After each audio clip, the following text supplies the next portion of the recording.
हाँ तो दोस्तों, इस वीडियो के अंदर हम शेषा साई टेक्नोलॉजीज के आईपीओ के बारे में बात करेंगे और जानेंगे कि इस आईपीओ के अंदर आपको अप्लाई करना चाहिए या नहीं। चलिए शुरू करते हैं। तो देखिए, सबसे पहले अगर हम यहाँ पर आईपीओ की डिटेल्स के बारे में अगर हम बात करेंगे तो ये जो आईपीओ 23 तारीख को ये आईपीओ में स्टार्ट होता हुआ नजर आएगा और 25 तारीख को ये आईपीओ में क्लोज होता हुआ नजर आएगा। अब अगर हम आईपीओ के टोटल इश्यू साइज की अगर हम बात करेंगे तो देखिए लगभग 813 करोड़ रुपीज़ हमें यहाँ पे कंपनी टोटल रेज करती हुई नजर आ रही है, जिसमें से अगर हम बात करेंगे तो लगभग 480 करोड़ रुपीज़ हमें यहाँ पे कंपनी के पास में जाते हुए नजर आएंगे और अराउंड 333 करोड़ रुपीज़ हमें यहाँ पे कंपनी के प्रमोटर्स और जो प्राइवेट इक्विटी इन्वेस्टर्स उनके पास में यहाँ पे जाता हुआ नजर आएगा। अब अगर हम प्राइस बैंड के बारे में अगर हम बात करेंगे तो 423 के कट ऑफ प्राइस पे कंपनी यहाँ पे शेयर देती हुई नजर आ रही है और एक लॉट के नाम यहाँ पे 35 शेयर का लॉट साइज यहाँ पे कंपनी का नजर आता है, यानी कि एक लॉट को अप्लाई करने के लिए यहाँ पे 35 शेयर के लॉट साइज के लिए यहाँ पर आपको अप्लाई करना पड़ेगा। अब अगर हम यहाँ पे रिटेल कोटा की अगर हम बात करेंगे तो अराउंड 35% के लगभग हमें यहाँ पे कंपनी का रिटेल कोटा यहाँ पे नजर आता है, यानी कि लगभग अराउंड 285 करोड़ के जो कंपनी के शेयर वो हमें यहाँ पे रिटेल पब्लिक के पास में यहाँ पे जाते हुए नजर आएंगे।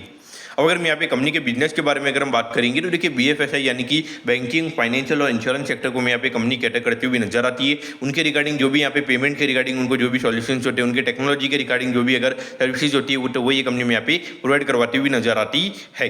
अब अगर हम ग्रोथ वाइज अगर हम बात करेंगे तो देखिए अराउंड 20-25% से लगातार हमें यहाँ पे कंपनी के जो नंबर्स है वो यहाँ पे ग्रो करते हुए नजर आ रहे हैं। लेकिन अगर हम देखेंगे तो यहाँ पे लगभग 6,800 करोड़ के मार्केट के यहाँ पे कंपनी का आईपीओ में आता हुआ नजर आ रहा है और पिछले साल लगभग 222 करोड़ का प्रॉफिट यहाँ पे कंपनी ने कमाया है। इस पॉइंट से अगर हम बात करेंगे अराउंड 30 के पी रेशियो पे कंपनी का आईपीओ में आता हुआ नजर आ रहा है। देखिए जिस तरीके से कंपनी ग्रो कर रही है तो अगर ये साल भी अगर कंपनी 20% की ग्रोथ अगर दिखाती है तो वहाँ पे कहीं अगर हम फॉरवर्ड बेसिस पर अगर हम बात करेंगे अराउंड 24-25 के पी रेशियो पे कंपनी का आईपीओ में आता हुआ नजर आ रहा है। वैल्यूएशन वाइज अगर हम बात करेंगे जिस तरीके से कंपनी ग्रो कर रही है और जब ये मार्केट थोड़ा अच्छा मूवमेंट अगर होता है, यानी कि अगर बुल मार्केट में मार्केट फेस अगर आएगा वहाँ पे लगभग 35 से 40 का पी रेशियो यहाँ पे कंपनी को मार्केट दे सकता है। इस पॉइंट से अगर हम बात करेंगे तो यहाँ पे लॉन्ग टर्म के लिए जिन लोगों को भी अगर ये आईपीओ के अंदर अप्लाई करना है तो यहाँ पर अप्लाई किया जा सकता है। बाकी अगर हम लिस्टिंग गेन के लिए अगर हम बात करेंगे